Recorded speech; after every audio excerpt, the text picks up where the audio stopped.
Coming back to math, a set is the mathematical model for a collection of different things. A set contains elements or members which can be mathematical objects of any kind. Numbers, symbols, points in space, lines, other geometrical shapes, variables, or even other sets. There are finite and infinite sets. However, we have another particular type of set called the empty set.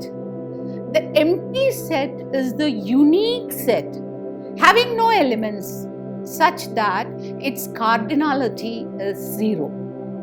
The empty set is referred to as the null set also. Unfortunately, though, the null set is a different notion within the context of measure theory. Consequently, the empty set may also be called as the void set. A set which does not contain any element is called the empty set or the null set or the void set. For example, the set of the number of outcomes for getting a number greater than 6 when rolling a die.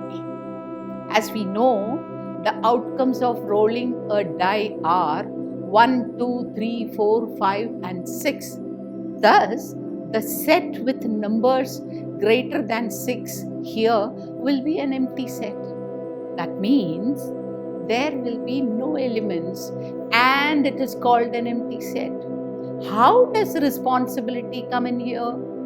So, empty set does not have any elements and is a finite set with cardinality 0. But it is unique and it exists.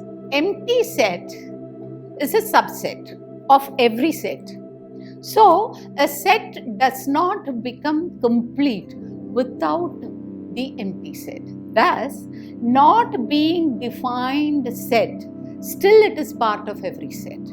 We human beings sometimes have to be like an empty set, responsible enough to be part of any group, contributing to the very existence of the group, still holding one's identity. Sometimes not making a loud noise, but being there is also a big help to people.